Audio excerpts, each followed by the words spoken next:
자식한테 그 돈 무덤에 싸질머지고 갈 거냐는 소리 들어보셨나요? 평생을 바쳐 키운 아들이 제게 한 말입니다. 억장이 무너진다는 게 바로 이런 기분이더라고요.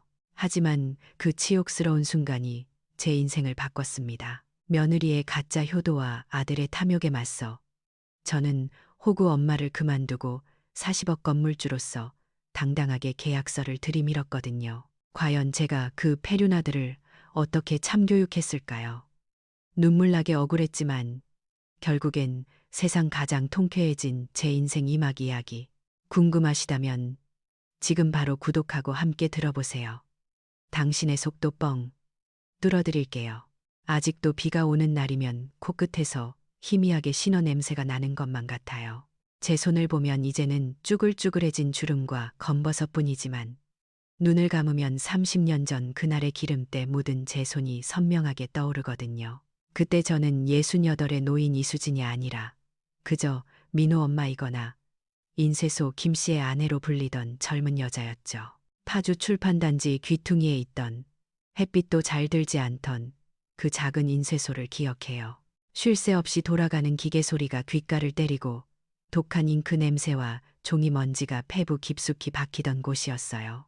남편은 성실한 사람이었지만 요령이 없었죠. 납기 일을 맞추려면 밤샘은 밥 먹듯이 해야 했어요. 저는 허리춤에 기름때 절은 앞치마를 두르고 제 몸무게만 한 종이 뭉치를 나르고 또 날랐어요. 허리가 끊어질 듯 아파와도 쉴 수가 없었죠. 공장 한 구석 쪽방에서 새우잠을 자며 공부하는 어린 아들 우리 민호가 보였으니까요. 그때 제 유일한 주문은 딱 하나였어요. 민호만 좋은 대학 가면 돼. 내 아들만 번듯하게 자라면 이 고생은 아무것도 아니야. 그 일념 하나로 내 젊음을, 내 이름을 그 시커먼 잉크통 속에 기꺼이 쳐 넣었더랬죠. 그런데 하늘도 무심하시지. 그 착해 빠진 남편을 그렇게 허망하게 데려가실 줄은 몰랐어요. 과로로 인한 뇌출혈이었죠. 기계 옆에 쓰러진 남편을 붙들고 올 시간조차 제겐 사치였어요. 남편의 장례를 치르고 돌아온 날, 텅 빈 공장에 서서 저는 이를 악물었어요. 압이 없는 자식 소리 듣게 하지 않겠다고, 보란듯이 키워내겠다고 말이에요. 그렇게 억척스럽게 버텨온 30년이었어요. 그 세월이 제 굽은 등과 거칠어진 손마디에 고스란히 남아있는 훈장 같은 거라고 저는 그렇게 믿고 살았어요. 오늘이 바로 그 민호를 보러 가는 날이었죠. 설날이니까요. 며칠 전부터 장을 봐서 정성껏 갈비찜을 재우고 민호가 좋아하던 잡채며 전을 부치느라 허리가 뻐근했지만 마음만은 구름 위를 걷는 것 같았어요. 서울 가는 고속버스 짐칸에 바리바리 싸든 스티로폼 박스를 싣고 차창 밖 풍경을 보며 생각했죠. 이제 대기업 부장님 소리 듣는 우리 아들, 강남 며느리 얻어 손주까지 안겨준 내 자랑스러운 아들, 밥 한 끼 따뜻하게 먹일 생각에 말이에요. 그런데 아들 내 현관문에 들어서는 순간 등줄기를 타고 서늘한 기운이 스치더라고요. 도어락 비밀번호를 누르려다 멈칫했어요. 번호가 바뀌어 있더군요. 벨을 누르고 한참 뒤에야 인터폰 너머로 며느리 지연이의 목소리가 들렸죠. 문이 열리고 화사한 실내복을 입은 며느리가 저를 맞았지만 그 눈빛엔 반가움보단 당혹감이 먼저 스치더군요.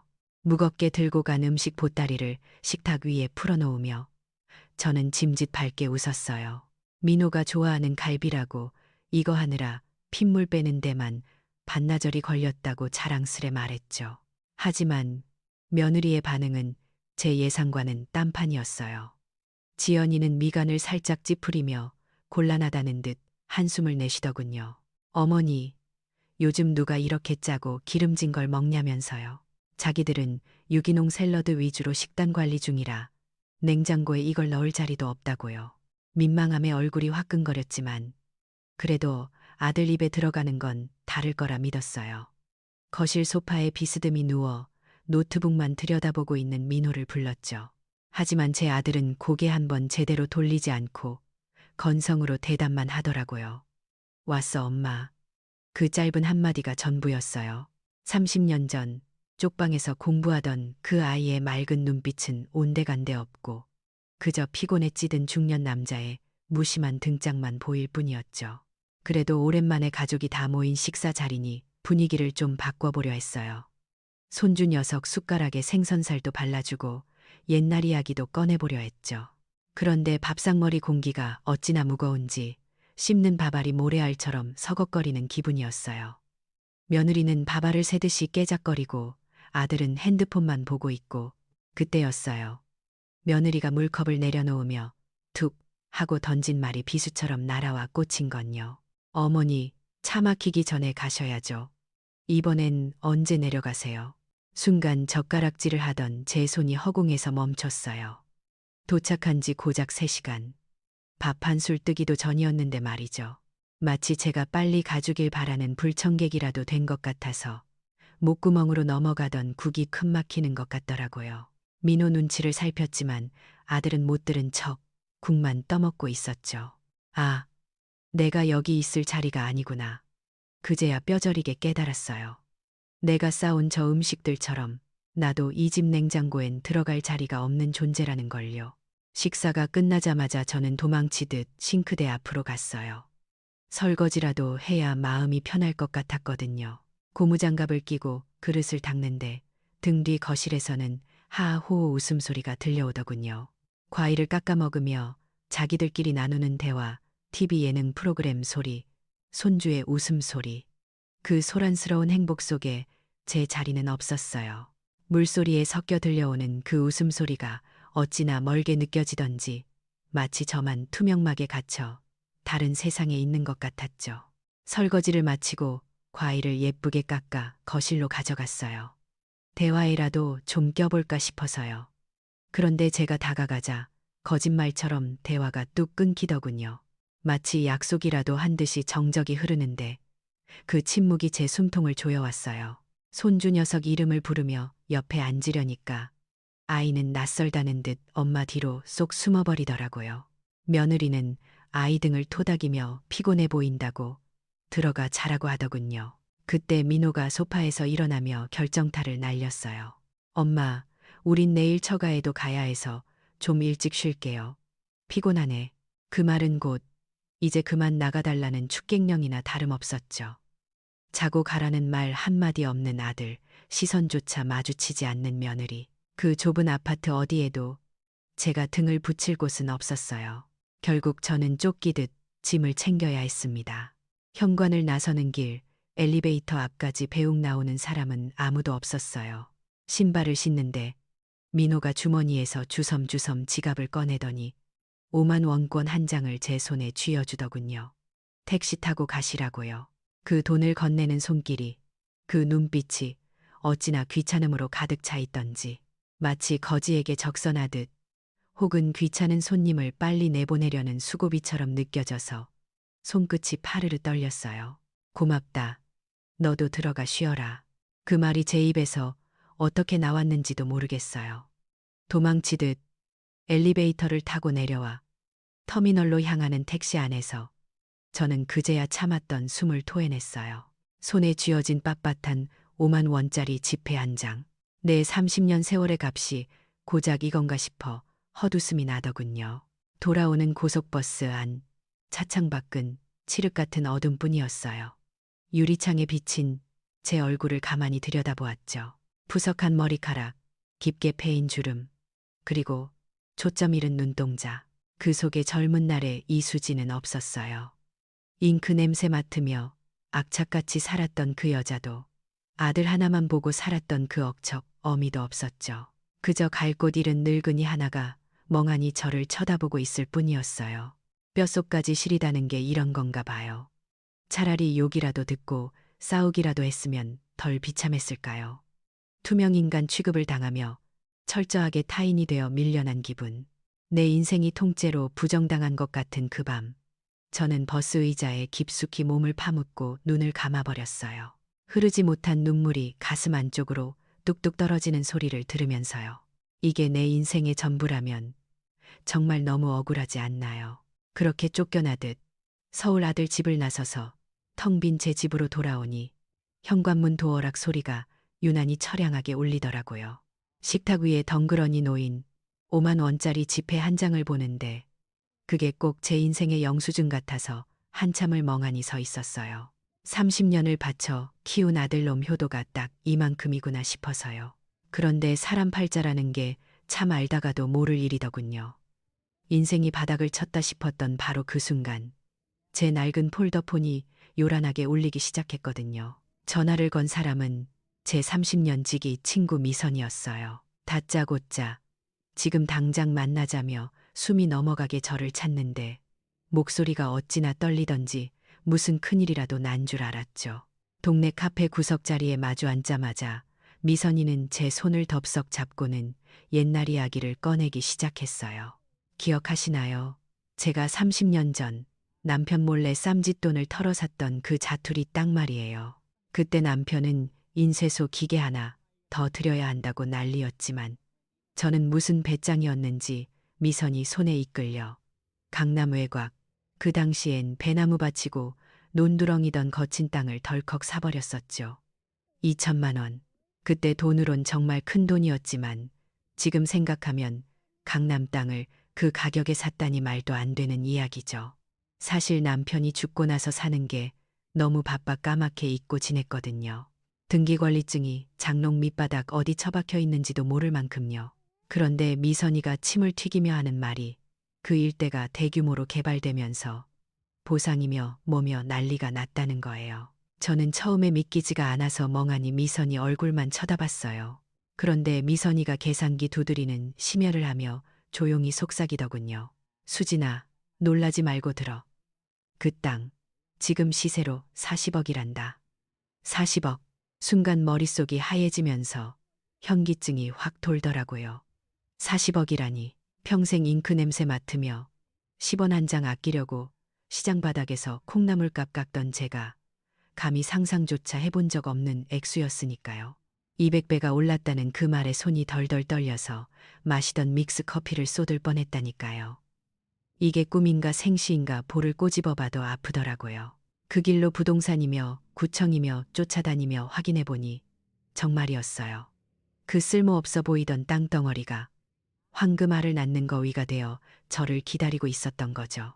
사람들은 이걸 보고 부동산 신화라고 부르겠지만 제겐 그저 지난 30년 고생에 대해 하늘이 내려준 뒤늦은 퇴직금 같았어요. 가장 먼저 든 생각은 솔직히 민호였어요.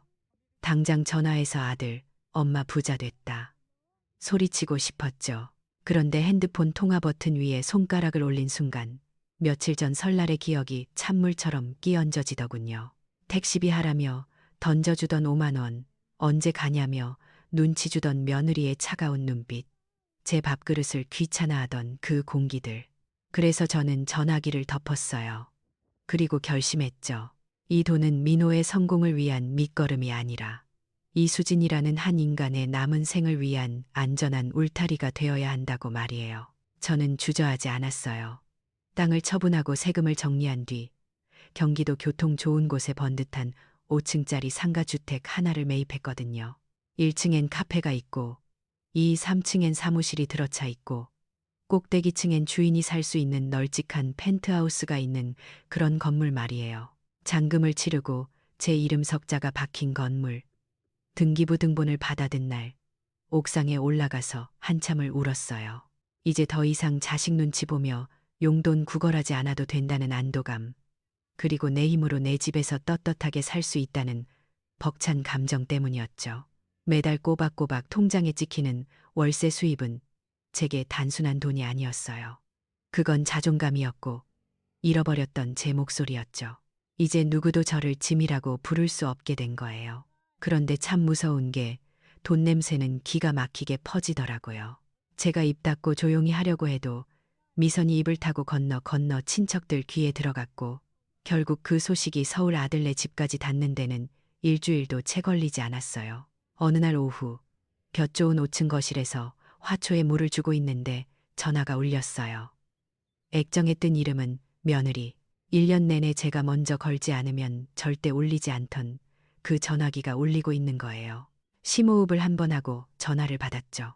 수화기 너머로 들려오는 목소리에 저는 소름이 돋았어요. 설날에 찬바람 쌩쌩 불던 그 목소리는 온데간데 없고 세상에서 가장 상냥하고 교양 넘치는 목소리가 들려왔거든요. 어머님, 날씨 추운데 건강은 괜찮으세요? 진작 전화드렸어야 하는데 민호 씨랑 제가 너무 바빠서 이제야 연락드려요. 세상에 좋은 소식 들었어요. 축하드려요. 어머님, 마치 딴 사람 같았어요. 저를 투명인간 취급하던 그 며느리가 맞나 싶을 정도로요. 그리고는 다짜고짜 이번 주말에 찾아뵙겠다는 거예요. 제가 오라고 사정할 땐 콧방귀도 안 끼더니 오지 말라고 할까봐 선수치듯 약속을 잡아버리더라고요. 주말이 되고 초인종 소리와 함께 현관문이 열리자 기가 막힌 풍경이 펼쳐졌어요. 양손 무겁게 선물 꾸러미를 든 아들과 며느리가 환하게 웃으며 서 있었거든요. 며느리 손에 들린 건 백화점 포장지로 곱게 쌓인 최고급 한우 갈비 세트였어요. 설날에 제가 싸간 갈비찜은 냉장고 냄새 배인다며 타박하더니 100만 원은 좋게 넘어 보이는 저 고기 덩어리는 제게 내미는 뇌물처럼 보이더군요. 엄마, 집 진짜 좋다. 와, 옥상뷰가 장난 아닌데 역시 우리 엄마 안목 있어. 민호는 들어오자마자 집 구경을 하며 연신 감탄사를 내뱉었어요. 제 어깨를 주무르며 엄마 그동안 고생 많았지 하는데 그 손길이 따뜻하면서도 어딘가 징그럽게 느껴지더라고요. 30년 동안 인쇄소 뒷방에서 쭈그리고 잘 땐 거들떠보지도 않던 녀석이 40억 건물주가 되니 이제야 엄마 고생한 게 보이는 건가 싶어서요. 며느리는 한술 더 떠서 부엌으로 들어가 과일을 깎아 대령하고 커피를 내리고 난리도 아니었어요. 어머님, 이 건물 관리하시려면 힘드실 텐데 저희가 자주 와서 도와드려야겠어요. 하며 살갑게 구는데 그 웃음 뒤에 숨겨진 계산기 두드리는 소리가 제 귀엔 너무나 선명하게 들리는 듯했죠. 그렇게 한바탕 폭풍 같은 시간이 지나고 아들 부부가 돌아간 뒤 저는 식탁 위에 놓인 갈비 세트를 한참 동안 노려봤어요. 붉은 고기의 마블링이 참 곱기도 하더군요. 그런데 왜 그리 씁쓸한지 모르겠어요.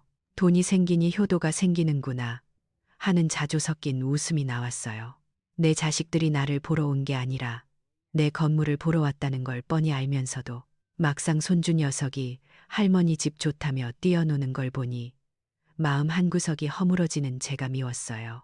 여전히 저는 약해 빠진 어미인가 봐요. 그들의 속물근성이 역겨우면서도 북적거리는 집안 온기가 싫지만은 않았으니 말이에요. 하지만 분명한 건 예전에 이수지는 없다는 거예요. 갈비 상자를 냉장고에 넣으며 다짐했죠. 이 고기 아주 천천히 씹어 먹겠다고. 너희들이 내게 준 모욕감도 그리고 지금 보여주는 이 가식적인 친절도 뼈까지 발라내어 꼭꼭 씹어 삼키겠다고 말이죠. 그렇게 제 인생 이막은 달콤하고도 비릿한 핏물 냄새와 함께 시작되고 있었어요. 갈비 세트 사건 이후 제 일상은 겉보기에 아주 화려하고 따뜻하게 변하기 시작했어요. 1년 내내 울리지 않던 전화기가 닳도록 울려댔고 주말마다 아들 내외가 문턱이 닳도록 드나들었으니까요.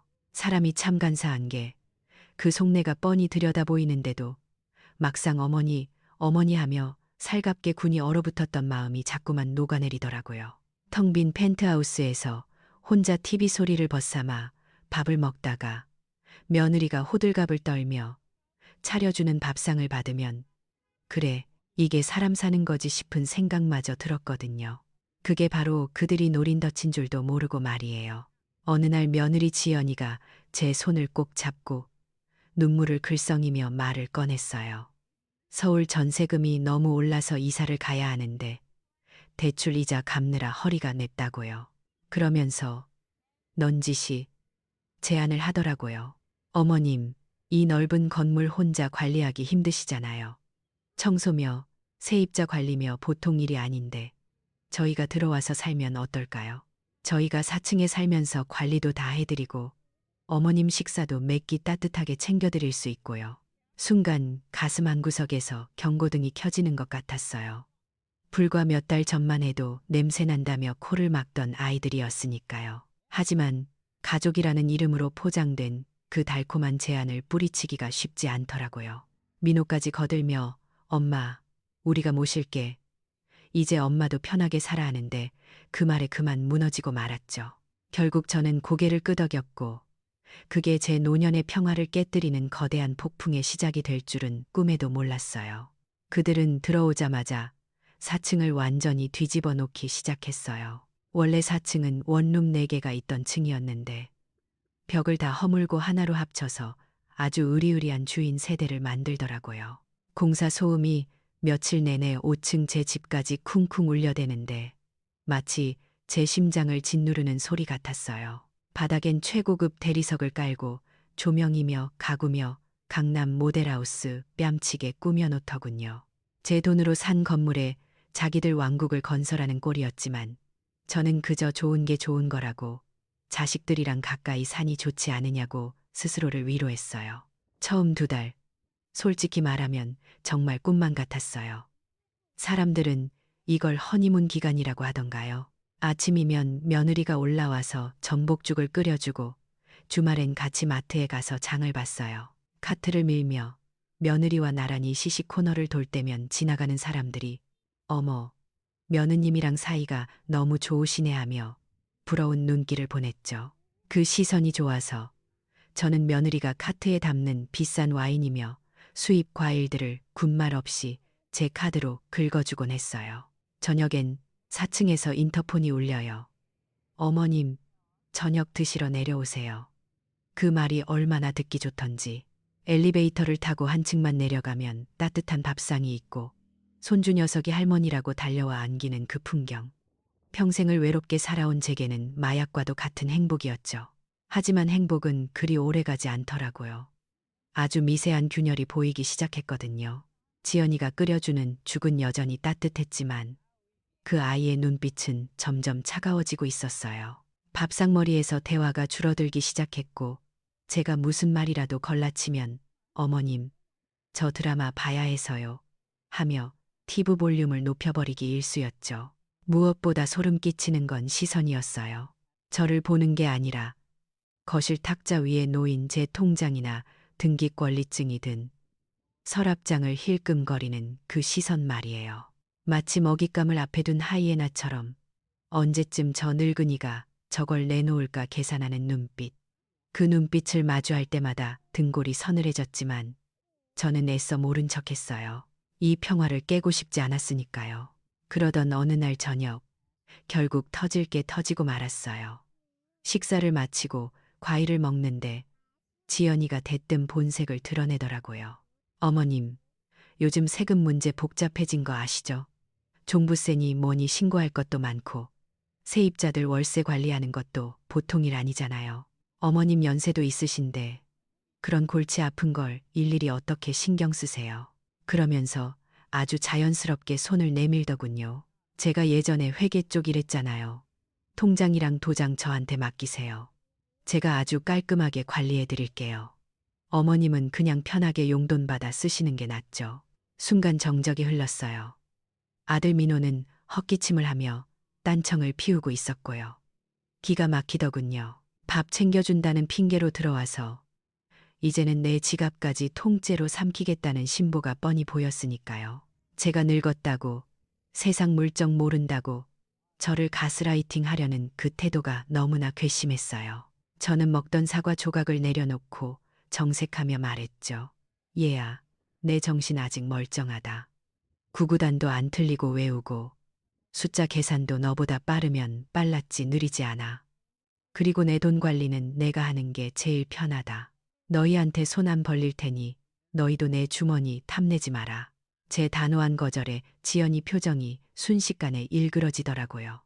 어머님, 저는 어머님 편하시라고 한 말인데 말씀을 왜 그렇게 섭섭하게 하세요?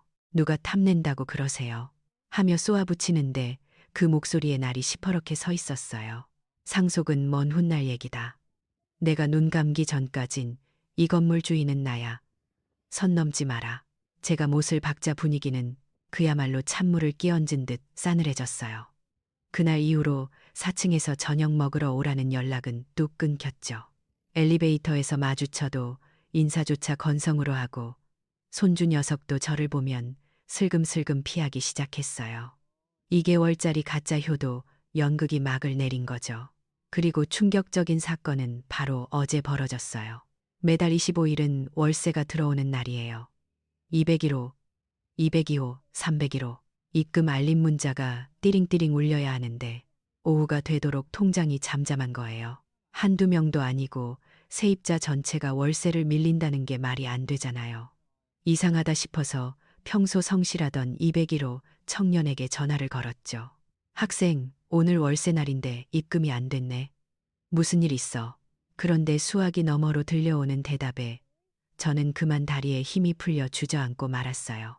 네, 할머니, 무슨 말씀이세요? 저 아까 점심때 입금했는데요. 며느님이 계좌 바뀌었다고 문자 보내셔서 그리로 보냈잖아요. 오지연 씨 계좌 맞죠? 머리를 둔기로 얻어맞은 것 같았어요. 오지연, 제 며느리 이름이었으니까요. 손이 벌벌 떨려서 전화기를 놓칠 뻔했어요. 다른 세입자들에게도 전화를 돌려보니 다들 똑같은 소리를 하더라고요. 4층 사모님이 건물주 며느리가 계좌가 변경됐으니 이번 달부터는 자기 쪽으로 보내라고 했다는 거예요. 세상에, 이게 횡령이 아니고 뭐란 말입니까? 시어머니가 멀쩡히 두 눈 뜨고 살아있는데 몰래 세입자들에게 연락해서 월세를 가로채다니요. 이건 단순히 돈 문제가 아니었어요. 저를 이수진이라는 사람을 죽은 사람 취급하지 않고서야 어떻게 이럴 수가 있나요? 배신감에 치가 떨려 숨을 쉴 수가 없었어요. 며느리가 차려주던 전복죽이 식도가 아닌 심장을 태우는 독약이었던 거예요. 4층에서 들려오는 희미한 TV 소리가 마치 저를 비웃는 소리처럼 들리더라고요. 이제 더 이상 참을 수 없었어요. 밥 한 끼에 외로움 한 조각에 속아내어 주었던 곁을 이제는 거두어야 할 때가 온 거죠. 저는 떨리는 손으로 지팡이를 집어들었어요. 그리고 엘리베이터 버튼을 눌렀죠. 4층으로 내려가는 그 짧은 시간이 억겁처럼 느껴졌어요. 내 돈을 훔쳐간 도둑년이 내 아들을 앞세워 내 등골을 빼먹으려던 기생충들이 사는 그곳으로 저는 전쟁을 선포하러 가는 길이었으니까요. 지팡이를 짚은 손끝이 하얗게 질릴 정도로 힘을 준 채 저는 4층 현관문을 부서져라 두드렸어요. 쾅쾅 울리는 소리가 복도를 가득 채우고 나서야 인터폰 화면이 켜지더군요. 누구세요?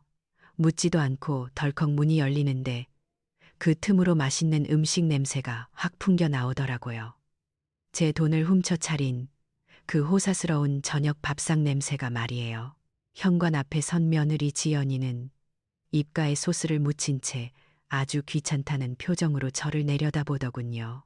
식탁 쪽을 보니 아들 민호는 입안 가득 고기를 씹으며 힐끔 저를 쳐다볼 뿐 일어나 볼 생각도 안 하고 있었고요. 그 뻔뻔한 풍경을 보니 눈앞이 아찔해지더라고요. 저는 떨리는 목소리를 가다듬으며 단도직입적으로 물었어요. 내 돈 어디로 갔니? 세입자들한테 보낸 문자. 그거 다 뭐니? 왜 내 월세가 내 통장으로 들어가 있어? 제 추궁에 지연이는 당황하기는커녕 아주 태연하게 팔짱을 끼며 짝다리를 짚더군요. 그러고는 마치 별일 아니라는 듯 툭 내뱉는 대답이 가관이었어요. 아, 그거요. 어머님도 참. 식사 시간인데 나중에 말씀하시지. 뭘 지금 내려와서 그러세요. 어차피 나중에 저희한테 물려주실 거잖아요. 상속세 줄이려면 미리미리 증여받는 셈치고 좀 당겨 쓴 거예요. 그리고 저희가 건물 관리하면서 들어가는 수고비랑 관리비, 명목이라고 생각하시면 되잖아요. 관리비요. 수고비요. 밥 한 끼 제대로 차려준 적 없으면서 내 건물에 얹혀 살며 관리비라니요. 말문이 막혀서 뻐끔거리고 있는데 식탁에 앉아있던 민호가 거들고 나섰어요. 그 말이 제 가슴에 대못을 박았죠. 엄마, 거좀스럽게 왜 그러세요? 우리가 남이에요. 자식 사업이 좀 힘들어서 숨통 좀 트겠다는데 그걸 못 봐주세요. 그 돈 다 쥐고 계셔서 뭐 하시게요? 무덤에 싸 짊어지고 가실 거예요? 순간 귀를 의심했어요. 무덤이라니. 평생 너 하나 잘 되라고 내 뼈와 살을 갈아 바친 어미한테 할 소리니 그게. 자식 힘든데 좀 도와주는 게 그리 아까우냐며 숟가락을 탁 내려놓는 아들의 얼굴에서 저는 30년 전 그 순하던 민호의 모습을 찾으려 애썼지만 허사였어요. 그곳엔 그저 늙은 어미의 주머니를 털지 못해 안달이 난 탐욕스러운 중년 사내만 있을 뿐이었죠. 제가 배신감에 몸을 떨며 소리를 질렀어요. 너희가 사람이냐? 어떻게 어미 등골을 빼먹다 못해 도둑질을 해. 당장 내 돈 토해내. 안 그러면 가만 안 있는다. 제가 지팡이로 현관 바닥을 탕탕 치며 언성을 높이자 지연이의 표정이 순식간에 표독스럽게 변하더군요. 그녀는 저를 현관 밖으로 밀어내듯 몸으로 막아서며 주머니에서 핸드폰을 꺼내 들었어요. 그러고는 카메라 렌즈를 제 얼굴에 들이대며 싸늘하게 말했죠. 어머님, 지금 이거 녹화되고 있는 거 아시죠? 여기 엄연히 저희 집이에요. 계약서 쓰고 들어온 건 아니지만 저희가 점유하고 있는 공간이라고요. 지금 허락도 없이 들어와서 행패 부리시는 거, 이거 불법 주거침입인 거 모르세요? 주거침입이라니. 내 건물에 내 집, 그것도 아들 며느리 사는 집에 시어머니가 왔는데 주거침입이라니요. 기가 차서 말이 안 나오는데 며느리는 한술 더 떠서 112 번호를 누르는 실효까지 하더라고요. 당장 안 나가시면 경찰 부를 겁니다. 경찰 와서 망신당하고 싶으세요? 곱게 늙으셔야죠, 어머님. 남의 집에서 이게 무슨 추태예요? 남의 집. 그 한마디가 제 심장을 뚫고 들어왔어요. 그래요. 저들에게 저는 가족이 아니었어요. 돈 줄 때는 어머님이고 돈 달라고 따지러 오니 남이자 침입자가 되는 거죠. 민호는 그 상황을 말리기는커녕 제 시선을 피하며 고개를 돌려버리더군요. 아내의 그 패륜적인 협박을 묵인하겠다는 뜻이었죠. 그 순간 깨달았어요. 더 이상 이곳에 머물러 입씨름을 하는 건 내 바닥만 보이는 일이라는 걸요. 저는 입술을 깨물며 돌아섰어요. 닫히는 현관문 너머로 별꼴이야 진짜. 밥맛 떨어지게 하고 투덜거리는 며느리의 목소리가 들려왔죠. 쫓겨나듯 5층 펜트하우스로 올라온 저는 현관에 들어서자마자 주저앉고 말았어요. 분해서 눈물이 날 줄 알았는데 이상하게 눈물은 한 방울도 나오지 않더군요. 대신 손이 덜덜 떨렸어요. 공포가 아니라 분노와 명확한 자각 때문이었죠. 거실 소파에 앉아 멍하니 창밖을 바라봤어요. 어둠이 내려앉은 도시의 불빛들이 차갑게 반짝이더군요. 아들의 눈빛이 떠올랐어요. 나를 걱정하던 눈빛이 아니라 내가 가진 것을 얼마나 더 빼낼 수 있을까 계산하던 그 눈빛. 그리고 며느리의 비웃음. 경찰을 부르겠다던 그 당당함. 그들은 착각하고 있었어요. 제가 여전히 자식이라면 껌뻑 죽는 엄마라고 생각했겠죠. 그러니 저렇게 막말을 해도 결국엔 용서하고 품어줄 거라 믿었을 거예요. 하지만 그들이 간과한 게 하나 있어요. 그들이 저를 남 취급하고 법을 들먹이는 순간 저 또한 그들을 자식이 아닌 타인으로 대할 명분이 생겼다는 사실을요. 그래, 무덤에 싸 짊어지고 가지는 않으마. 하지만 너희한테 주지도 않으마. 저는 굳게 닫힌 제 마음의 문에 빗장을 걸었어요. 이제 저는 민호의 어머니가 아니에요. 저는 이 건물의 주인이고 그들은 월세를 떼먹고 집주인을 협박한 악질 세입자일 뿐이죠. 밤이 깊도록 잠이 오지 않았어요.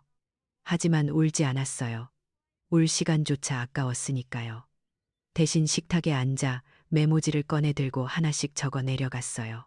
며느리가 뱉은 말들, 아들의 태도, 그리고 제가 해야 할 일들, 감정을 배제하고 철저하게 이성적으로 상황을 정리했죠. 새벽 여명이 푸르스름하게 밝아올 무렵 저는 핸드폰을 들었어요. 30년 지기 친구 미선이에게 전화를 걸기에는 너무 이른 시간이었지만 망설이지 않았죠. 신호가 몇 번 가기도 전에 잠긴 목소리의 미선이가 전화를 받았어요. 여보세요. 수진아, 이 새벽에 무슨 일이니? 친구의 걱정, 어린 목소리를 듣자 목구멍에서 뜨거운 것이 울컥 치밀어 올랐지만 꾹 눌러 삼켰어요. 그리고 아주 차분하고 건조한 목소리로 말했죠. 미선아, 자니? 미안한데 그때 네가 말했던 그 조카, 변호사 한다는 조카 번호 좀 지금 보내줄 수 있니? 미선이가 놀라서 무슨 일이냐고 묻는 소리가 들렸지만 저는 길게 설명하지 않았어요. 싸우려고, 아니 혼내주려고, 그냥 말싸움 말고 법대로 아주 제대로 한번 해보려고 그래. 전화를 끊고 창밖을 보니 붉은 해가 떠오르고 있었어요. 어제와는 다른 해였죠. 어제의 이수진은 자식에게 헌신하다 버림받은 불쌍한 노인이었지만 오늘의 이수진은 다를 거예요. 내 존엄을 짓밟은 대가가 얼마나 혹독한지 그들이 가장 무서워하는 돈과 법으로 똑똑히 가르쳐 줄 생각이니까요. 전쟁은 이제 시작이었어요. 미선이가 소개해준 변호사 조카를 만나러 가는 길. 제 발걸음은 며칠 전 4층으로 내려갈 때와는 비교도 안 될 만큼 무겁고도 단단했어요. 서초동 법조타운의 높은 빌딩 숲, 그 차가운 유리벽들이 예전 같았으면 저를 주눅들게 했겠지만 그날은 오히려 그 냉정함이 반갑더라고요. 감정 따위 섞이지 않은 오직 법과 논리로만 돌아가는 세상이 지금 제게 가장 필요한 곳이었으니까요. 변호사 사무실 소파에 앉아 저는 떨리는 손으로 가방에서 녹음기를 꺼냈어요. 며느리가 제 면전에 대고 주거침입이니 경찰이니 떠들어대던 그 목소리가 적나라하게 흘러나오자 점잖게 듣고 있던 변호사님의 미간이 사정없이 구겨지더군요. 저는 거기에 더해 통장 입출금 내역서와 등기권리증을 테이블 위에 내려놓았어요. 제 평생의 피와 땀이 서린 증거물들이었죠. 어머님, 이거 명백합니다. 서류를 훑어본 변호사님이 안경을 고쳤으며 단호하게 말하더군요. 건물 명의는 100% 이수진. 며느리가 세입자들에게 거짓말을 해서 자기 계좌로 월세를 돌려받은 행위는 부당이득을 넘어 횡령죄가 성립될 수 있는 중범죄라고 했어요. 게다가 아들 내외가 4층에 사는 것, 부모 자식가 아니라 법적으로는 사용대차라고 해서 무상으로 빌려준 것으로 볼 수 있지만 신뢰관계가 이렇게 파탄난 이상 언제든지 퇴거를 요구할 수 있다는 설명이었죠. 법은 생각보다 제 편이었어요. 아니, 정확히 말하면 건물주의 편이었죠. 그 사실이 저를 얼마나 안도하게 했는지 몰라요. 저는 변호사님께 모든 권한을 위임하겠다고 했어요. 그리고 우리의 첫 번째 반격은 칼이 아니라 종이 한 장으로 시작됐죠. 바로 내용 증명이었어요. 그날 오후 우리 건물의 모든 세입자들에게 등기 우편이 발송됐어요. 내용은 아주 간결하고도 무시무시한 것이었죠. 건물주 이수진의 명의가 아닌 다른 계좌로 송금된 월세는 법적으로 효력이 없으며 이를 즉시 시정하여 미납된 월세를 납부하지 않을 경우 임대차 계약 해지의 사유가 된다는 경고장 말이에요. 이 종이 한 장이 불러온 파장은 실로 엄청났어요. 다음 날 아침부터 건물 전체가 술렁이기 시작하더군요. 5층 제 집에서도 그 기운을 느낄 수 있었어요. 가장 먼저 반응한 건 역시 돈줄을 쥐고 있던 세입자들이었어요. 생각해보세요. 멀쩡히 월세 냈는데 집주인이 돈 안 들어왔으니 나가라고 하면 얼마나 황당하고 무섭겠어요. 세입자들은 그제야 사태를 파악하고 분노의 화살을 4층으로 돌리기 시작했죠.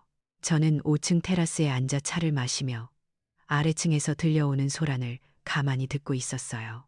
4층 지연이의 핸드폰이 불이 나도록 울려대는 소리가 환청처럼 들리는 듯했죠.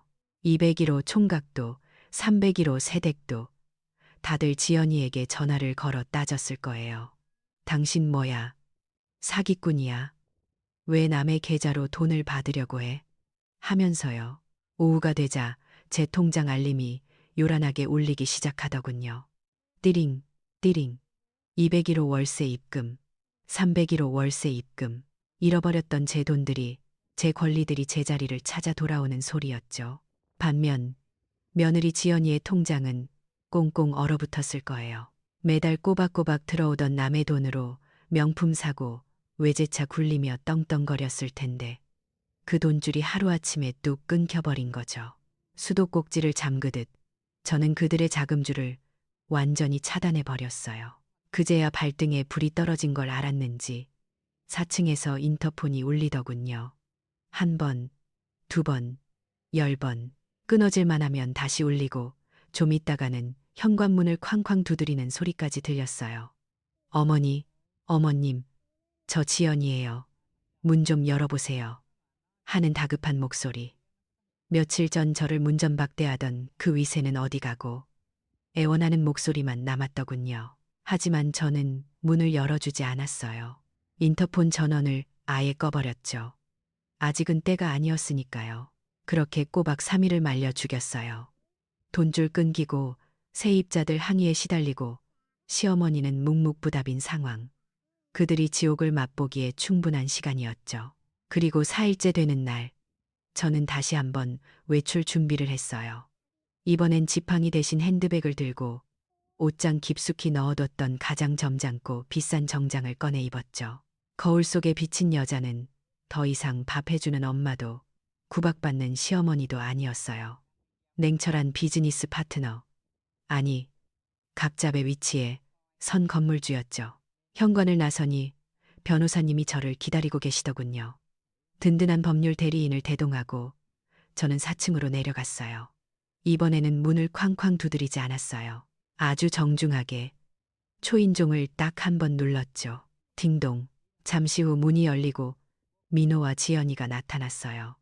고작 며칠 사이에 얼굴이 반쪽이 되어 있더군요. 다크서클이 턱 밑까지 내려온 지연이는 제 옆에 선 양복 입은 변호사를 보더니 사색이 되었고, 민호는 엄마 하고 기어 들어가는 목소리를 냈어요. 들어가자. 할 얘기가 있으니. 저는 허락을 구하지 않고 앞장서서 거실로 들어갔어요.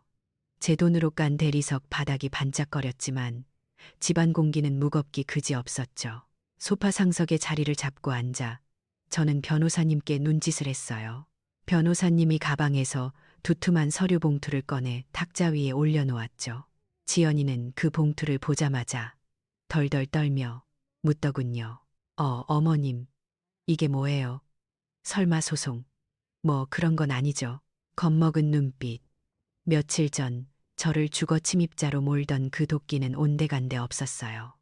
저는 차가운 미소를 지으며 대답했죠. 소송.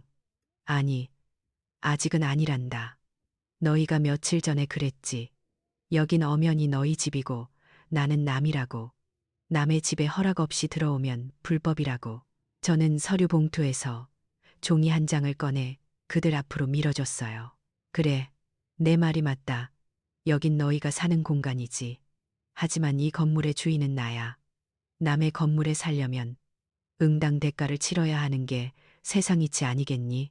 탁자 위에 놓인 서류의 제목을 확인한 민호의 눈이 휘둥그레졌어요. 표준주택 임대차 계약서. 계약서. 그래. 이제 가족놀이는 끝났다. 너희는 이 건물의 세입자일 뿐이야.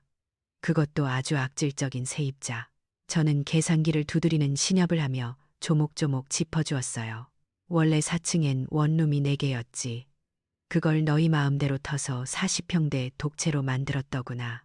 이 동네 신축 빌라 40평대 시세가 보증금 3억에 월세 250만 원 정도 하더라. 내가 특별히 리모델링 비용은 청구하지 않으마. 대신 시세대로 계약하자. 3억이요.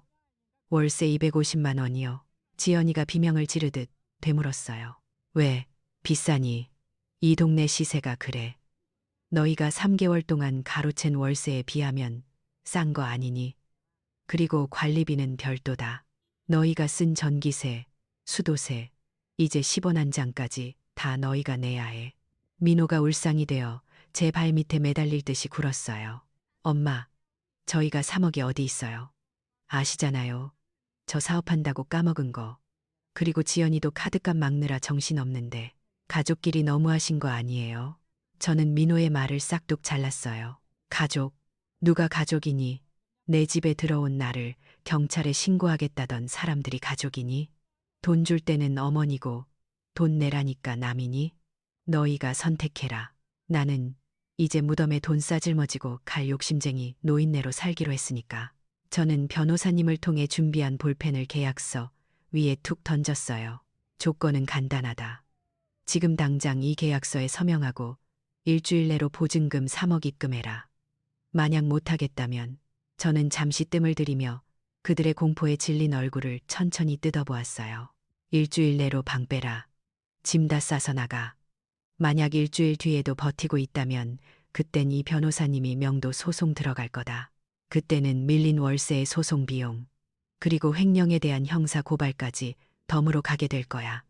알겠니? 싸늘한 침묵이 거실을 감돌았어요. 민호는 머리를 감싸 쥐고 괴로워했고 지연이는 입술을 깨물며 부들부들 떨고 있었죠. 그들은 믿을 수 없었을 거예요. 밥 달라고 보채면 밥 주고 돈 달라고 뗐으면 쌈짓돈 꺼내주던 그 만만한 어머니가 이렇게 무서운 갑이 되어 나타날 줄은요. 하지만 어쩌겠어요. 이 모든 건 그들이 자초한 일인걸요. 저는 자리에서 일어나 옷매무새를 다듬었어요. 일주일 주마. 잘 생각해서 결정해라. 아, 그리고 앞으로 연락은 내가 아니라 변호사님 통해서 해라. 나 피곤해서 쉴란다. 뒤도 돌아보지 않고 4층을 나왔어요. 등 뒤에서 엄마, 어머님 하고 부르는 소리가 들렸지만 발걸음을 멈추지 않았죠. 엘리베이터 문이 닫히고 5층 버튼을 누르는 순간 엘리베이터 거울 속에 비친 제 얼굴을 봤어요. 지쳐 보일 줄 알았는데 아니었어요. 생기가 돌고 있었죠. 30년 묵은 체증이 쑥 내려가는 듯한 기분. 이게 바로 정이라는 걸까요? 아니면 복수의 달콤함일까요? 뭐라 불러도 상관없었어요. 중요한 건 제가 제 인생의 주도권을 완벽하게 되찾아왔다는 사실이었으니까요. 이제 공은 그들에게 넘어갔어요. 3억을 구해오든 짐을 싸서 나가든 그들이 알아서 할 일이죠. 저는 이제 제 펜트하우스에서 다리 쭉 뻗고 제 통장에 차곡차곡 쌓인 월세를 세며 노후를 즐길 준비만 하면 되는 거예요. 아, 생각해보니 미선이랑 제주도 여행이나 갈까 봐요. 비즈니스석 타고 특급 호텔 잡아서 말이에요.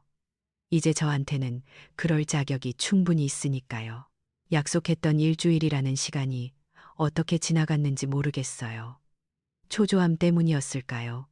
아니면 묘한 기대감 때문이었을까요? 디데이였던 그날 아침, 저는 평소보다 일찍 눈을 떴습니다. 귀를 기울여 봤지만 4층에서는 아무런 인기척도 느껴지지 않더군요. 이삿짐센터 트럭 소리도 짐을 나르는 시끌벅적한 소음도 없었어요. 혹시라도 버티기로 작정한 건 아닌가 싶어 지팡이를 꽉 쥐고 현관을 나섰죠. 4층으로 내려가는 계단 한 칸 한 칸이 제 인생의 무게처럼 느껴졌어요. 그리고 마주한 4층 현관문 앞다. 초인종을 누르려던 제 손이 허공에서 멈췄습니다. 문고리에 하얀 봉투 하나가 덜렁 매달려 있었거든요. 떨리는 손으로 봉투를 열어보니 차가운 금속성 소리를 내며 열쇠 꾸러미가 툭 떨어지더군요. 그리고 꼬깃꼬깃 접힌 메모지 한 장이 나왔어요. 민호의 글씨였죠. 어머니, 저희 나갑니다. 죄송해요. 그 짧은 한 문장이 전부였어요. 보증금 3억을 마련할 능력도, 그렇다고 제 얼굴을 보고 사죄할 용기도 없었던 그들은 결국 야반도주하듯 그렇게 도망쳐버린 거예요. 참 비겁하죠. 끝까지 자식된 도리도 인간으로서의 예의도 갖추지 못한 그 뒷모습이 씁쓸하면서도 한편으론 가슴 한구석을 꽉 막고 있던 체증이 쑥 내려가는 기분이 들었어요. 열쇠로 문을 따고 들어간 4층은 텅 비어 있었어요. 제 돈으로 처바른 최고급 대리석 바닥과 화려한 조명은 그대로였지만 그들의 탐욕스러운 살림살이는 썰물처럼 빠져나가고 없었죠. 무탄 거실 한가운데 서서 저는 깊게 숨을 들이마셨어요. 며느리의 향수 냄새도 아들의 담배 냄새도 그리고 저를 숨막히게 했던 그 끈적한 가식의 냄새도 사라지고 없더군요. 이상하게도 하나도 슬프지가 않았어요. 외롭지도 않았고요. 오히려 내 공간을 좀먹던 기생충들을 내 손으로 깨끗이 치워버렸다는 생각에 후련함마저 느껴졌죠. 저는 텅 빈 거실 창문을 활짝 열어젖혔어요. 시원한 바람이 들어와 그동안의 묵은 냄새를 쓸어가는데 비로소 제가 이 건물에 그리고 제 인생의 온전한 주인이 되었다는 실감이 나더라고요. 그렇게 계절이 바뀌고 몇 달이 흘렀어요. 제 생일이 다가왔죠. 예전 같으면 아들네 연락을 기다리며 하루 종일 전화기만 쳐다보거나 혼자 미역국을 끓여 먹으며 청승을 떨었겠지만 이번엔 달랐어요. 미선이랑 근사한 식당을 예약해둔 참이었거든요. 그런데 외출 준비를 하는데 인터폰이 울리더라고요. 화면 속에는 낯익은 하지만 많이 수척해진 남자가 서 있었어요. 민호였죠. 몇 달 만에 보는 아들 꼴이 말이 아니더군요. 명품으로 휘감고 다니던 모습은 온데간데 없고 셔츠 깃은 낡았고 어깨는 축 처져 있었어요. 저는 문을 열어주는 대신 옷을 챙겨 입고 밖으로 나갔어요. 집 안으로 들이고 싶지 않았거든요. 우리는 집 근처 카페에 마주 앉았죠. 민호는 제 눈도 제대로 못 쳐다보고 테이블 위에 작은 선물 상자를 밀어놓더군요. 백화점 포장지도 아닌 어디서 급하게 산 듯한 투박한 상자였어요. 엄마, 생신 축하드려요. 그리고 제가 잘못했어요. 지연이도 많이 반성하고 있어요. 저희가 잠시 미쳤었나 봐요. 엄마, 저 다시 잘할게요. 한 번만 용서해 주시면 안 돼요? 기어 들어가는 목소리로 사과하며 제 손을 잡으려 하는데 저는 그 손을 슬그머니 피했어요. 예전에 저라면 그래.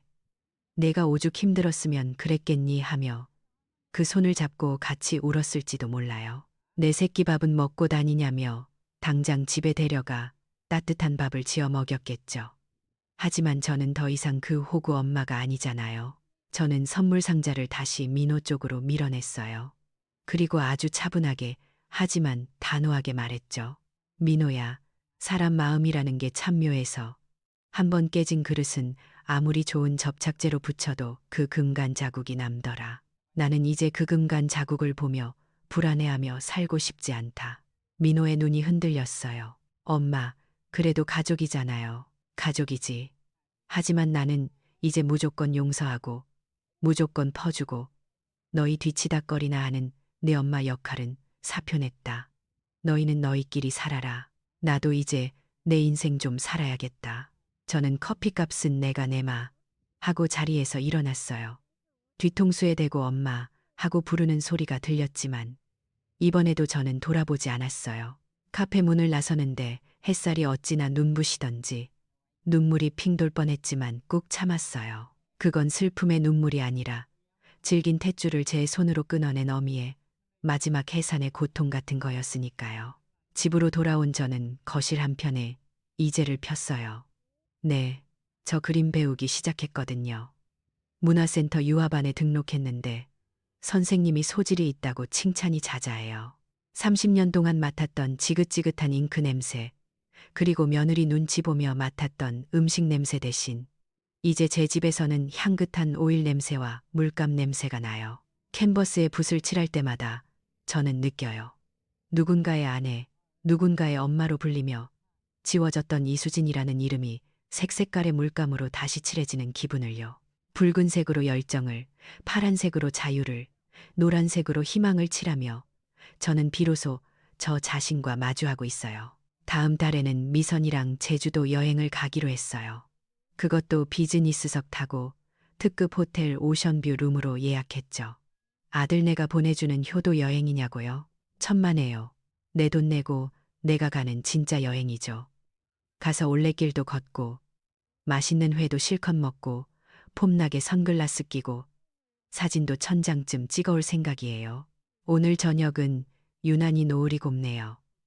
저는 5층 테라스에 앉아 와인잔을 기울이고 있어요.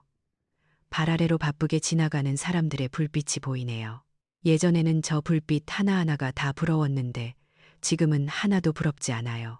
어떤 사람들은 늙은이가 혼자 사는 게 처량하지 않냐고, 외롭지 않냐고 물을지도 몰라요. 하지만 그거 아세요? 혼자 있는 것과 외로운 건 전혀 다른 문제라는 걸요. 자식 눈치 보며 얹혀 살던 그때가 뼈저리게 외로웠지. 온전히 나를 위해 시간을 쓰고 내 공간을 누리는 지금은 외로울 틈이 없어요. 건강하게, 주체적으로 내 발로 서서 늙어가는 것. 요즘 말로 웰에이징, 웰에이징이라고 하던가요? 저는 지금 제 인생에서 가장 찬란한 봄날을 지나고 있어요. 68. 남들은 저무는 나이라고 할지 몰라도 저 이수진에게는 이제 막 해가 떠오르는 아침입니다. 와인 한 모금을 머금으니 달콤하고 쌉싸름한 향이 입안 가득 퍼지네요. 이 맛이 딱 제 인생 같아요. 고생 끝에 맛보는 이 자유의 맛. 저는 잔을 들어 저무는 노을을 향해 건배를 청합니다. 고생했다, 수진아. 그리고 앞으로도 잘 부탁한다. 내 인생아. 살랑이는 바람이 제 뺨을 스치고 지나가네요. 정말 좋은 밤입니다. 이수진 씨의 선택. 정말 통쾌하지 않나요? 가족이라는 핑계로 강요된 희생을 끊어내고 스스로의 존엄을 지킨 그녀의 용기가 참 멋지죠. 진정한 노후의 행복은 자식에게서 오는 게 아니라 온전히 나를 사랑하고 아끼는 마음에서 시작된다는 사실, 우리 모두 꼭 기억했으면 좋겠어요.